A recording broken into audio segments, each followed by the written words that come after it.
I just did an Instagram story about Take Care of Maya, which is a Netflix series, documentary that follows a family who is navigating the medical system where nobody can really figure out what's wrong with the child. And I have not watched it yet because I was saying to Natalie, I'm so in the medical system. I'm like, I feel crazy. I'm like, I don't know if this might put me over the edge. And I was like, she has watched it. I've watched it. And guys, we have a producer here on our podcast. Yeah. Just and it's very so exciting. timely. Keating. Because Keating. because the trial's on right now, and the whole thing is mind blowing. And I saw it on TikTok originally, and I was going to say to you, I feel like the reason it blew up on TikTok was because everyone can relate in some degree to not being felt like how do I say this? Not being felt like they're being understood or being acknowledged for something that they're feeling in the medical system. So they're kind of like... So for everybody who has not seen it, welcome, Caitlin. Can you tell us how you would describe the documentary? Yeah, thanks for having me. So happy to be here. And yeah, I mean, basically it's about a girl who was diagnosed with a rare disease. And one night her parents took her to the emergency room. She was in excruciating pain, stomach pain. And within basically hours, her mother was accused of medical child abuse, so Munchausen syndrome by proxy. And it basically follows this 3.5-month ordeal when the girl Maya was in the hospital. It's only 3.5 months? That all that happened? Yeah. But so she was held in the hospital for 3.5 months. And it basically follows their journey of being accused of child abuse and opens this up to a much larger story about parents who are wrongfully accused of child abuse. Wow. Yeah. Wait, you had never heard of Munchausen. I feel like we should probably clarify. When you said to me that word, I knew what that meant. Okay. I just wouldn't have been able to pull it out of the top of my head. But yeah, tell us what Munchausen means. Yeah, basically. And it's been in the media a lot. There was an HBO documentary about Gypsy Rose who ended up killing her mother who was guilty of Munchausen, which was a crazy story years back. But basically, without being like a doctor or psychiatrist here, I mean, basically it's when you are inflicting pain or creating an illness that doesn't really exist on someone else. So it's like when a mother is kind of making up, typically it's a mom, could be a dad. But in this case, Beata Kowalski was accused of that. So kind of creating an illness or exaggerating an illness for attention, basically. Oh, for attention. That's why a parent would do it. For money. I mean, who knows, right? But yeah, that's basically the reason. And how did you first come across the story? So I was working at People magazine. I was there for almost a decade, and I was covering all these crazy human interest and true crime stories. And yeah, and I just her favorite. Yeah, they're the best, right? And I really wanted to get into documentaries, and like everyone else, I just binged Netflix films, and I was like, I have to find that perfect story that's bigger than like a cover story in People magazine. And I read this article in the Sarasota Herald Tribune. This all takes place in the Sarasota, Florida area. And I was like, holy crap. Like I called my mom and I was like, read this story. I think this is my first documentary. And then that's kind of what happened. So your first documentary ended up freaking blowing up. Good job. Thanks. So it was, and I heard of it by way of TikTok. I want to say 3 months ago. Yeah. When did it come out? It came out late June. So it premiered at the Tribeca Film Festival, which was like icing on the cake. I'm like, This is just continuing to get crazier. And then it was released on Netflix a week after that. And the reason I think people, when they watched it, it's kind of like you can't believe it. And basically what happens is when you follow the family, you begin, like people were crying on TikTok, like bawling on TikTok. And they were so emotional about it. I was like, what is this evoking in them that they feel? So are they attached to the mother, do you think?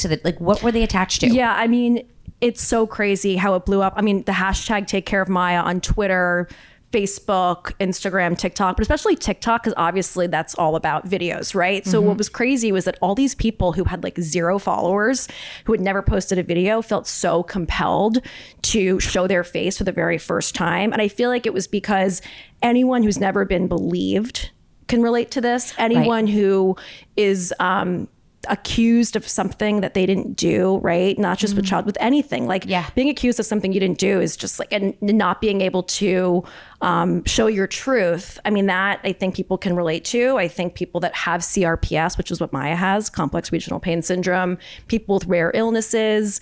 How many people have what Maya has?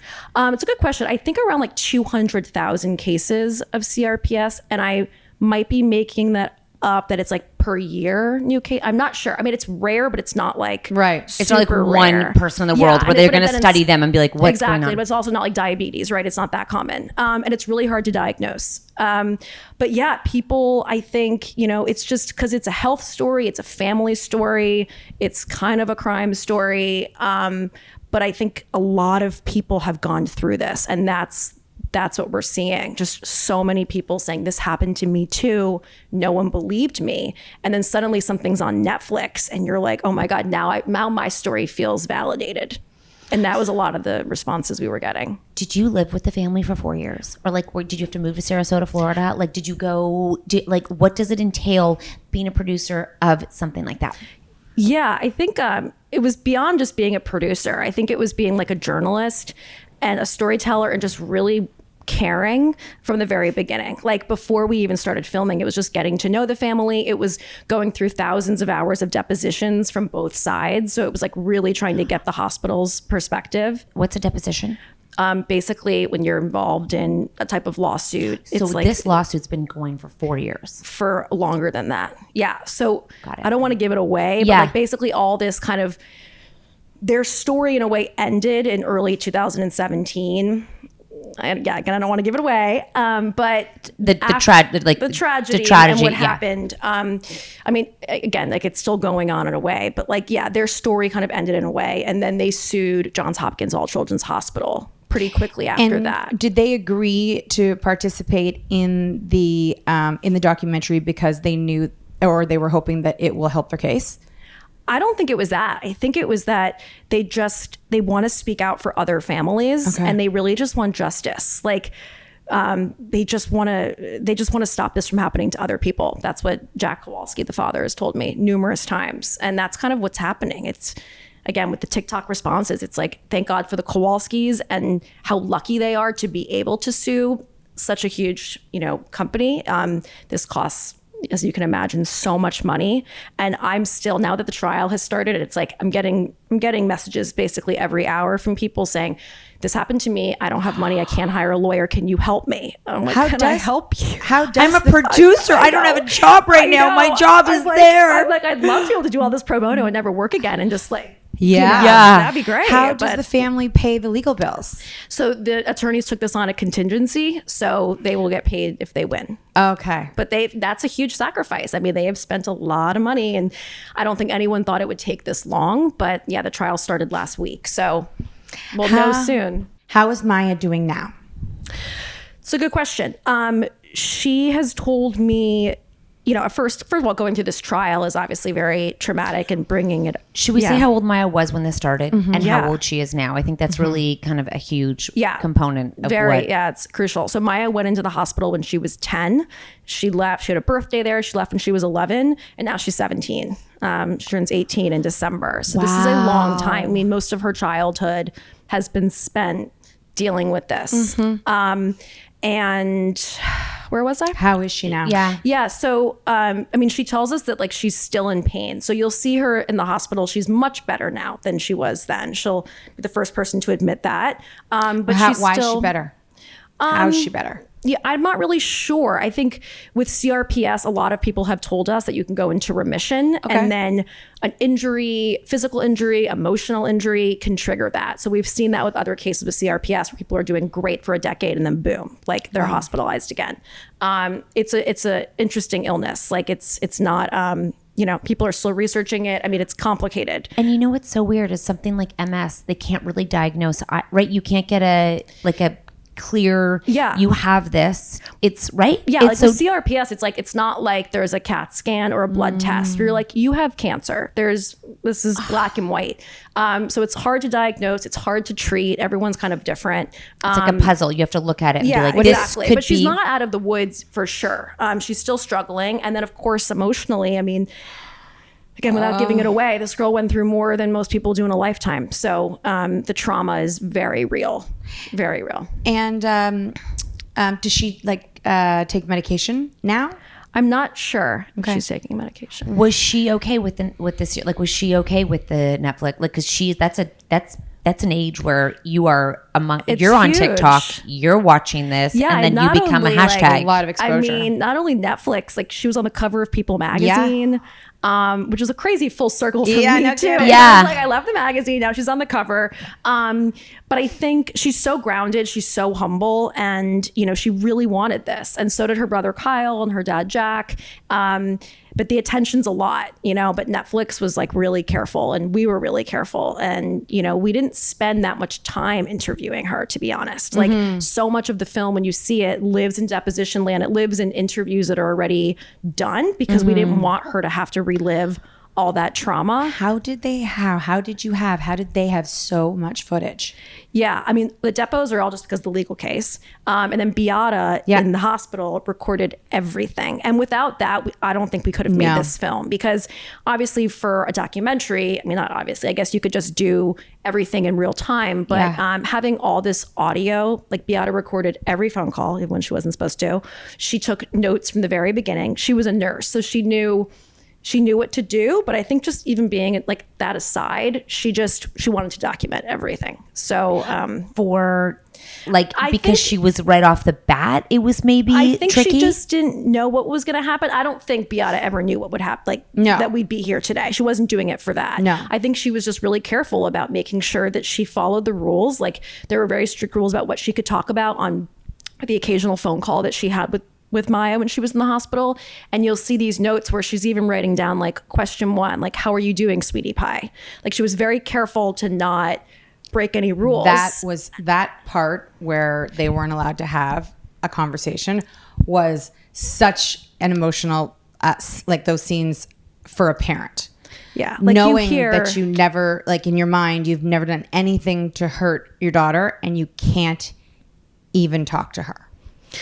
Yeah, and I think because, there's so many documentaries that just tell a story and recount what happened, but I think why this is done so well is just because you really feel like you're going through it with them. Mm-hmm. The emotion, because you can hear Beata, you can hear Maya. It really takes you back to that time. Yeah. People really feel like they're there going through it. And then the effects on the family, like the relationship with her husband. And then, I mean, I think a lot about the son and everything he had to go through. Yeah, he was home with his mom and dad, right? So it was like, and he lost his sister for 3.5 months. So he's seeing his parents. And he's younger. Struggling. Yeah, he's a couple years younger. I mean, how could this not destroy a couple, right? I mean, the stress, like everyday stress is a lot on a couple. And then you have your daughter in the hospital. And I think what a lot of couples have told us is like, typically you have different ways of how you're going to handle this. Like normally like one person's going to be really not aggressive, but just like demanding answers. The lead. And the other one's like, let's just shut up and do it. Like, let's just comply and do whatever the hell it takes to get our kid out of that place. And that causes obviously a lot of stress. And both kind of, you can see how both would make sense to them. Like if we just do what they want to do, we're going to get better treatment and this is going to work out. And then the other side's like, I don't trust these people. We need to be the ones. Yeah. So in Canada, we have access to more like free healthcare, although we pay taxes. Who is paying for this when she's in the hospital for 3.5 months? They had private insurance. So, but they take her and they have to pay, not able to get her back out. Do you know what I mean? Like, so they took her. I mean, the hospital is billing Aetna. I think they had Aetna insurance. Okay, so they're billing the insurance. Yeah. And they don't need the... Wow. Yeah, that's a whole other thing you'll see in the film. You gotta watch that part. They build a lot. Yeah. But that's another thing. I mean, if you don't have good health insurance, you're screwed. But what happens if you don't have good health insurance in that case? She doesn't end up in the hospital for 3.5 months? You go bankrupt. I don't know. I don't know what you do. I'm not sure. I mean, okay, here you go to the emergency room and it's like they let you in, but then if you don't have insurance, you're gonna get that $5,000 bill soon.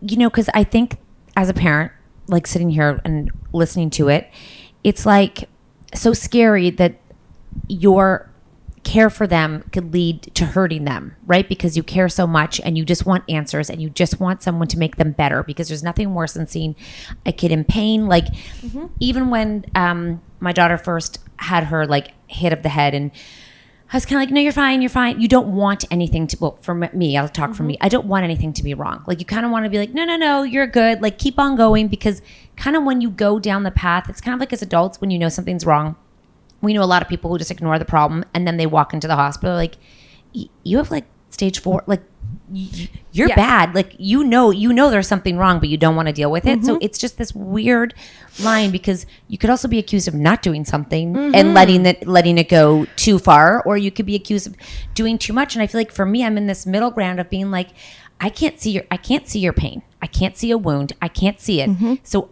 are we just now, is this our narrative? Is this our conversation? And now we're used to this conversation? Or are you actually feeling this way? Or do I need to like put you in a different scenario to see if you get like, it's such a weird circle her mother to be in. had ignored her pain, would her mother have been in trouble for not looking into it? Great $1 million question. I mean, that's the thing. It's like, I keep on saying to everyone, it's like child abuse is so real, and it's like there's nothing worse than hurting a child, right? Like those are the people that don't survive in prison. Like if you're a child, you need to be locked up forever. And the people that are there to determine if you're doing something wrong or not, like that's where things have gone really wrong in the child welfare system here, because you don't want to miss a case where a mom's like, oh yeah, my kid, Charlie fell off the bed. It's like, no, you hit Charlie, right? It's like, how do you know what really happened or didn't happen? And I think there is a rush to judgment overall, and parents going in for help and walking out in handcuffs half the time. Not half the time, you know what I'm saying? Just like it happens. And then there are parents that leave and hurt their kids. And then you hear these horror stories, right? In the Daily Mail, it's like, oh my God, kid was held captive in basement for 6 years. It's like, how did those people get away with it? It's wild. Like there's so many different, that's an extreme, but it's. We do know part of it, like factually, it's how you look. It's how you present. It's how you sound. It's, like even though we don't talk about it, like judgment is real. Like we all make judgments. It's how we stay safe. It's how we get through life. If we didn't make judgments, we'd all end up with probably serial killers at some point. Yeah. So you have to listen. You make judgments based on what you know, not based on necessarily what you were educated in properly. So if you're a nurse and you grew up not being exposed to anything else, or a doctor of other than what you look like, and that person is different who walks in, you have a natural bias. Yeah, you might from what you've read online or seen, and then you're like, well, you are harsh and mean and rude, and you're abusing your child. In this case, her mother had a strong Polish accent. Yes. I'm not saying that was the direct cause, but I think it's something. But a lot of people have. You're not the first to say that. I mean, also on TikTok, people, like one woman actually referenced an article when she was watching it. She Googled it for some reason. I don't know why she felt compelled to Google that, but there was an article about women with Polish accents and the bias towards them. I mean, it's a harsh accent. Like it's not a pleasant accent, really, right? It comes across as aggressive, I think. Just something we're not used to, right? Because some people sing songs. She was demanding. I think she was a little aggressive. She was like, my daughter needs ketamine. I mean, these are things that are like red flags, I think, to some doctors. And then with the accent, we'll never really know, but that is something that has totally come up with not just this case, but a lot of other cases. In full transparency, there is what my son had, like super, I sound crazy, has a lot of inflammation in his body. And there's a steroid that literally if he gets like a reaction to something, like he gets a fever and he can't walk. Okay. Sounds crazy. But the steroid actually makes him better within 2 hours. Like it's in prednisone. It's insane. Yeah. So I said to his doctor, I'm like, sorry, why can't this be something you give them all the time? I just didn't know. Like I was like, if they get a fever, why don't you just give it to him and then he's perfect? And she's like, I mean, it's not good for them. I'm like, but why isn't it? I just need to know, why isn't it good for them? Because they don't really give you the facts in our experience of like, prednisone's really dangerous because it makes you X, Y, and Z. But then Sally down the road's on it every single day, or someone's father-in-law is on it every single day and fine and needs it for treatment. So it's like just confusing as a mom when you're seeing that fixed it. Why am I not using that more regularly to fix it? Yeah. Yeah. It wasn't one of the things that could stunt their growth. I mean, some kids are on it permanently for like arthritis, and like it's not a good one though. No, long term. none of them are. I know. Like technically, none of but it's a great point you make because you see it working, right? So imagine if like your son was on it for a long time, and then you go to another doctor, and that doctor is like, "Oh my God, how could you let your son be on this for so long? Like that's not okay." So then it's like, okay, is that a red flag? Like, does he really need to be on it for that long? So you have your doctors in your corner, then you go to a new doctor and they're like, you're crazy. And potentially you're harming your child. And I was saying earlier before we, like basically like I have celiac disease, but it took me 3 years to be diagnosed when I was a kid. And my mom had to give me like an upper endoscopy at one point, colonoscopy. It's like looking back on it, I mean, we were fine, but it so quickly can turn. Yes. And that's kind of the doctors scary. could have been like, leave her alone. Yeah. Stop taking her to all these doctors and doing all these things. They were like, we think she's bulimic. One doctor, because I was like getting sick and I was like a young girl. And my mom was like, no, something is wrong with her. Yeah. And then all it took was that, one test. But 3 years of that. And this happens all the time. There's so many kids out there that have illnesses that are not, so black and white. It's not like the flu. I mean, there's a lot of things. I even think of someone I know really close to me who their stomach kept hurting and they were having like heart palpitations. So they go to the hospital, they do the EKG. She has to like sleep overnight, do all the things. They're like, nothing's wrong.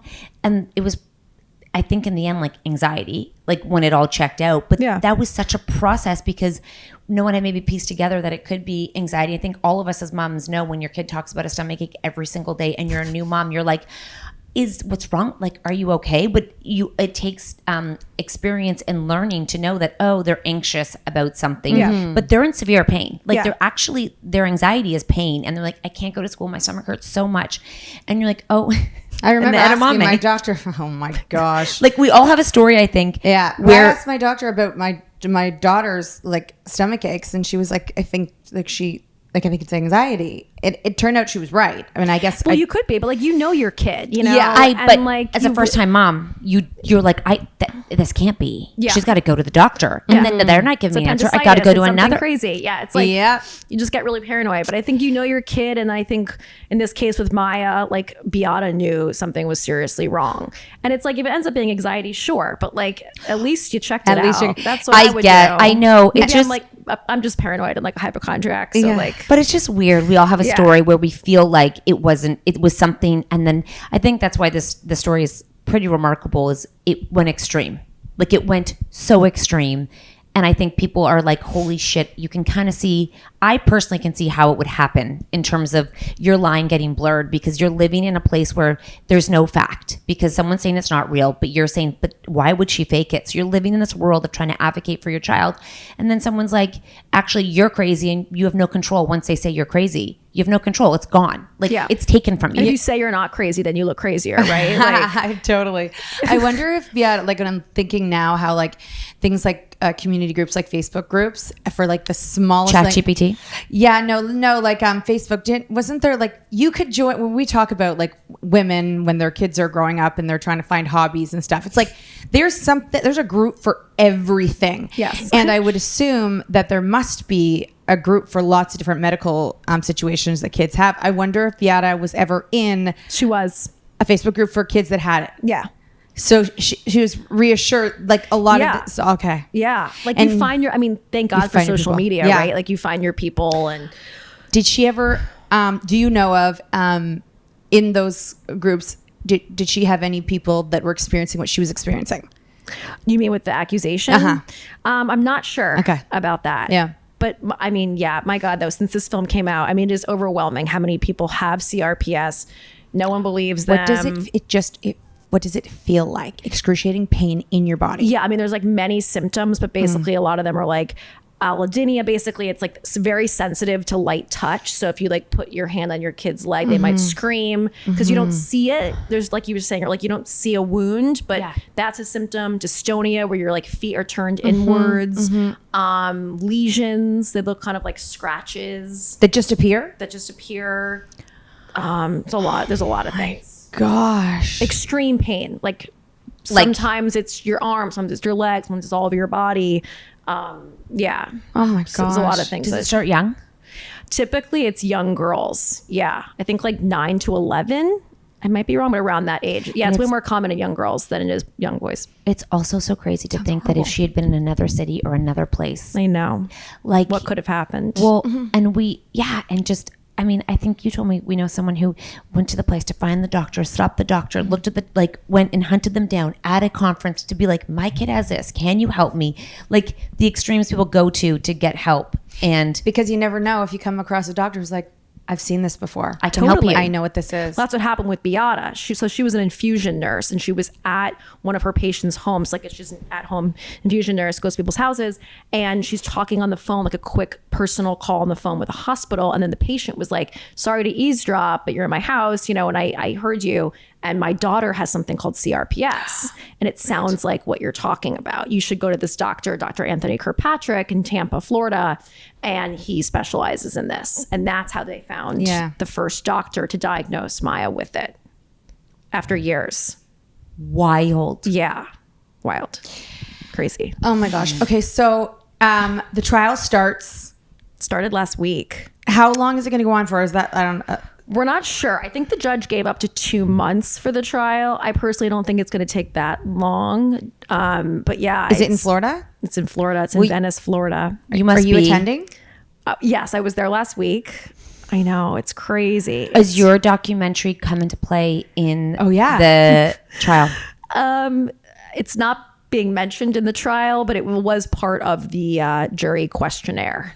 They weren't allowed to have seen it. I'm not sure if I can't say, but they did ask. I'm not sure if people got through who did see it. Yeah, I can't imagine. I mean, as long as you could be fair, and I don't know. I'm not sure. Probably no moms on the trial, on the jury either. They're like, if you're a mom, get out of here. Yeah, I mean, because it wasn't just our film. Like New York Magazine did a huge story. Mm-hmm. People Magazine did a huge story. So there was other media. TikTok it was all. Even I didn't watch it, but I knew So everything about it. Like, it wasn't just the film, but of course more people probably saw it because of that. But yeah, do you ever do a part 2 follow-up documentary?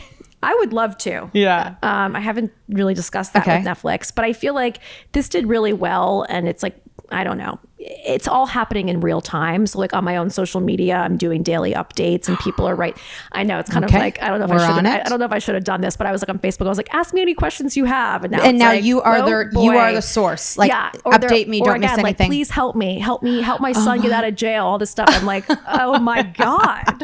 And one woman yesterday was like, I saw you read my message and you didn't respond. And I was dear. Like, here we go. I was like, so you, I'm like, what have I become? People pitch things to Netflix millions and millions a year, and yours got picked up.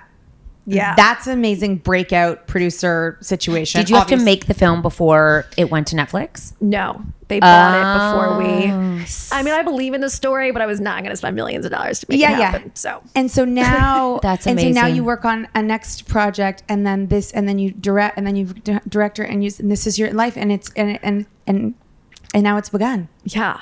It's scary. It's great, but like so cool. Coming here to talk to you guys, I was like walking down Park Avenue with all like the business people, and I was like, I miss going to an office. I miss that, but I like having freedom. I like being able to, come up with new ideas. It takes a long time. Like I quit my job at People, but then we had to put together a whole, 50-page deck, a sizzle reel to basically make sure that to give us the best chance of Netflix saying yes, right? Like you don't want to give them any reason to say no. So it takes time. How did you know that? I guess you just understand TV, like who to collect, who you needed to be a part of your team.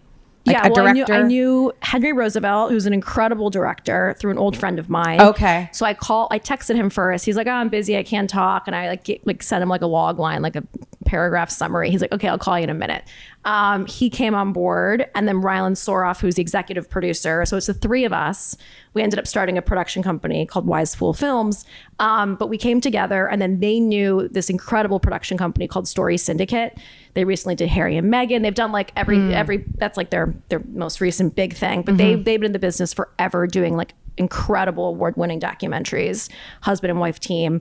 And they knew them, so we pitched it to them. We put together the sizzle reel, and the deck went to them, and they were like, yes.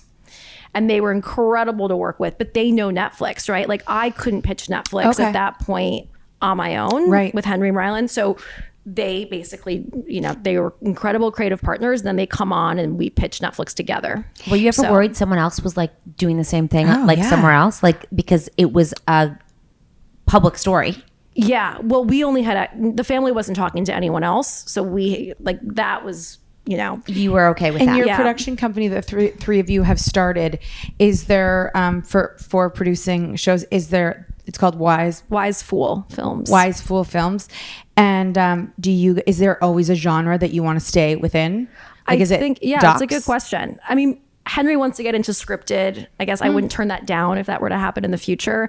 But I've always just cared about telling real people's stories. And I think it has to be something bigger. Like, if this had just happened to the Kowalski family, it would be a tragedy. It'd be a great People magazine story, and then I would move on. But the fact that this was happening to so many other people, like, there has to be something bigger. It has to be something that we want to expose and hopefully help change. So that's kind of the films we're focusing on. Yeah, you need to do a lot of the personally, in my opinion, the dads who just go and kill their whole families. Oh my God. Okay, like, murder suicide, you mean? And then they kill themselves. No, just they the family? think they're going to get away with it, and I'm like, those are probably the women that do that now, right? No, I mean, all on Netflix, I'm watching all the dads, like the Good Neighbor, like all the dads who just go and like kill their. Think they can just wipe it away. Well, and then because they have an affair, right? Yeah. And they want but I'm like, what were they? Who were they before? Like, why are so many men doing this? And it's like women will kill their kids and then kill themselves usually, but a husband will wipe out the family. Huh? You don't know this? Well, there's that big case that Netflix, I think, did a doc about. Yeah. What's his name? Yes, his name. Yeah. Well, there's like Patterson, like Lacey, yeah. that one. Then there's the other guy who just did it recently. He's on the Netflix page right now with he's like chiseled. And he's like blonde. Isn't it it's the good neighbor? Yeah, I forget his name. He was a famous one. But then we had one up in our like hood. Oof. Where was a firefighter, and he was the captain of the firefighter. And those are only good guys, I feel like. Well, this is my point. He was a good guy. A good guy. Who he couldn't handle it. He couldn't handle the thought that he couldn't have her, so she had to go. We're guessing that though. Yeah, couldn't have his wife. We don't know. We're just guessing. Probably there always has to be a mistress or something. No, she. Oh, she was. And then they were working on it, and then I got to the point where I think she was like, this is all speculation. We all know. Everyone knew she had an affair, but they were working on it. And you know them? Well, we know Guys, everybody this is my who next knows stock. them. I'm moving to Canada. I know. I mean, and we know everyone who knows them. Like, siblings were friends with them. It's really sad. And he's in prison? Yeah. Oh yeah, and he does, and the fact that the husbands can kill the wives because they just have to be there and don't give a fuck about the kids. No, I know. That's what I need to know is what do they do? What is this man thing before? Like, why do they do this? Because technically you could be married to the good guy and he's thinking of killing you, but showing up as your husband every day and you don't know that he's about to kill you. To take you Don't you think you would know a little bit though? I don't think so. Really? My opinion is this is so that your husband wouldn't kill you. No, I think any man's capable of it. Is that crazy? Yeah, I totally. Because I think that's great. I think they have. I think they don't have to know. They don't know themselves well enough. They've been raised as like to be a character. Yeah. And then when they realize like, oh God, like I'm stuck in life, and then all of a sudden they're just like, I don't know what to do. I'm going to kill you all. It's like we actually know a few people who it's happened to. Like, really say something about you. So I just want to know what happens. I don't know anyone. I want to know what's happened. Someone, so I want to know what we know. A few people. Yeah. Actually, I can think of 3 off the top of my head. I want to know what happens prior to this. Like what happens before the murder? What's he thinking? And is it just getting in his head? I don't think he's thinking. So he's not a murderer. No, he is. I think it's just like impulsive. Like impulsive. Yeah, not like maybe not premeditated. Or maybe. I don't know. This is what we have to figure out. Why do so many white men, typically white males, go and murder well, that's all the Netflix series. That could just be biased to Netflix too. Yeah. But it's usually white males who are Prince Charming, good looking, perfect, in magazines. Look at their wedding pictures, have a family, kill them. God. Well, we digressed. Do you love crime? As much as everyone else, I think it's like you're fascinated by it because you're like, oh my God, this could happen to me. But like, because you do crime podcasts too. I've been on crime podcasts, but no, okay. For this specifically, Take Care of Maya. Take Care of Maya to me is like a true crime, like adjacent film. Like it's not like a. I like when you say by proxy. Yeah, like it's not a Let's start typical using that. By proxy. Yeah, I like that. It's not a typical crime story. No. Like I'm not, I mean, this is compelling what you just pitched me, I guess, but typically I don't go like dark, like murder. Okay. Even though I've done that, like at People Magazine, I've been to prisons, I've interviewed serial killers. I feel like that is all People Magazine. That's where I find half my I know, things. I love going to prison. It's actually, it's so fascinating to me. Someone could like be in this box, this like concrete box their entire lives. I get to like pull in, meet them, get back in my rental car and like go out for dinner. And I'm like, wow. Like it's so mind-boggling. crazy. And some of them like it, by the way, because it gives them boundaries and safety, and they don't feel have to pay secure. rent. Free It's food, no exactly. rent, They don't no have to responsibilities. think. Yeah, we pay for it. Yeah, it's great. It is. You have a really cool life and my like job. gosh, Like yes. it's so. Are you excited for what's next? I am. Hopefully they sell these projects, right? Because then I might have to go back to a normal job. I don't know. They are going to sell. Yeah, I mean it's scary, like I said, but it's exciting. Yeah, I think because these are important stories, and I love like the investigation and the research being like only a few people kind of know about this, but hopefully it will be on a platform where like Take Care of Maya, where it's like that everyone's going to know. Like the fact that I'm at this trial in Florida and there's all these people there because they saw the film. Like, what would that trial be like if there wasn't media? Like, it would have just been a couple people in the courtroom. And so is the hope from your perspective? Well, number one, it would be that. Oh, sorry, I don't know what you want. I know what I want for you, the outcome to be. But would the dream be that a change is made going forward? Well, all hospitals see this and stop and think. Let's not jump to conclusions and let this happen to another family. Yeah, I think like the conversation that this is starting, that's already started after this film came out and also through the trial, and now it's kind of going viral again, is like who should decide, if something is abuse or not, and all the flaws in this system. God, I wonder what the nurses who worked on that case, like in the hospital on her, yeah, are because thinking it's not just right doctors, now. it's not just hospitals, it's caseworkers, it's everyone involved in It's the administration system. who's watching. Yeah, risk management. I mean, there's so many people that are involved in a decision like this. Children's Aid Society. Yeah, they don't have children's aid. What do they call it? Whatever, like your protection services. For like kids. DCF, like Yeah. children families. Yeah. The people that are doing it right, like there are some states now that are like trying to pass laws where like it's a team decision if a child is being abused, right? Yeah. Because it's like it normally comes down to this profession, this child abuse pediatrician. They have them all over the country, who's a pediatrician, and then she or he takes an exam basically to now specialize with child abuse. So a kid comes in and it typically comes down to their decision if this is child abuse or not. But it's like, they're not a neurosurgeon. They're not, it's like, I feel like. Are they even a psychiatrist? No. So I think and a lot of people think that like people just need to re-examine the system and how decisions are made. Because again, it's like you don't want to be wrong and miss it, but you don't want to accuse someone who's innocent. So it will definitely take a team of people to make that I decision. think so. I think so too. I have one last question. Do you think your experience of being celiac at such a young age or trying to figure out what that was resonated? Because you said you called your mom right away, and I feel like Yes. So it did. I think so. Yeah. Like I wasn't believed for years. My mom wasn't believed. My dad wasn't believed. And I just knew something was wrong with me. And it just took so long to get that diagnosis. And I think that also happened with Maya. It happens with other kids. Yeah. But I think so many people can relate to that. Like it might not be so extreme of like 3 years trying to get a diagnosis for celiac, but like we've all been there at one point. And when you know something is wrong and someone doesn't believe you. And you're right. And that can worst. even, it doesn't even necessarily have to be a health thing. Yeah. You could be accused of anything in your life. Anything. How did your mom, like, did you ever ask her, like, when she saw the film, like, she must have had a different experience trying to find answers.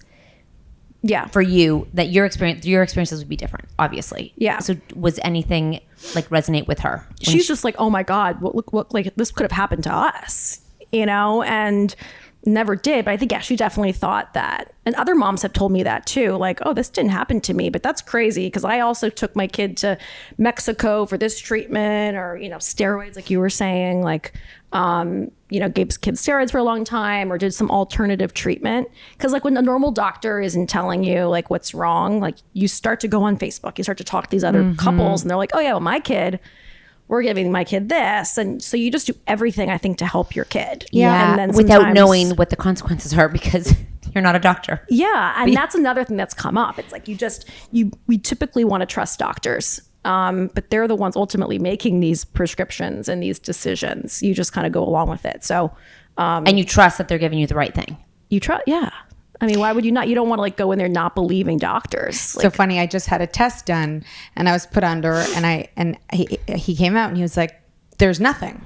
And I'm like, that's so weird because like, there's definitely something. And Kat's like, get a second opinion. I'm like, I guess that's a good idea. Yeah. Like I did that recently and I have like a fibroid, like TMI, but like I have to get that out. And I'm like, I know something is wrong. Yeah. And the first doctor was like, nothing's wrong. No. And then I was like, can we do the ultrasound, do all this stuff? I have good insurance. Like, let's just do it. And then she's like, oh yeah, I see this like black thing. It might be like a mass or something. I'm like, well, let's get that pelvic MRI, right? It's like, let's do all these tests. And what if that wasn't found? Yeah, it's like a simple fibroid and it's like benign and it's fine. Okay. But It could have been something very different. yeah, but I was like, you have to be, your advocate for your kid, for yourself. So fucking It's time crazy. consuming. I know. Life is freaking exhausting. I will say one last thing. Yes. I have done some functional medicine, which is they look at the root cause rather than the pain. And the person I was talking to, his wife was an actual like pediatric doctor, and he said that they need to come together rather than being like, your bone hurts, let's x-ray that bone. If nothing's wrong, move on. He's like, the minute we can put together some sort of like plan of like why is that pain happening, not there's nothing wrong with that pain in that bone. Yeah. The minute we begin to alleviate the entire system and then we can take it off, it's just bringing it all together. And he's like, it's getting better in Canada. He says like, it's getting better because we have more options now. It's not covered, but he's like, it's just that we're not looking at it as the body as a whole picture. We're looking at like your arm or your heart, not like, why is your heart clogged? Let's look at what you're eating. Let's look at, you know what I mean? Like before we get to a heart attack. Yeah. Type thing. That's the way to do it, I think, personally. It says it's getting there though, slowly but surely. Well, thank you so much. And if everybody who has not watched Take Care of Maya, you have to. It is On Netflix. on Netflix. It's amazing. Do you know how It's many for downloads everybody. it got? I'm not sure, but tens of millions. I mean, it's done very well. And it's the kind of thing that it's going to be like one of those Tens evergreen. of It doesn't. millions.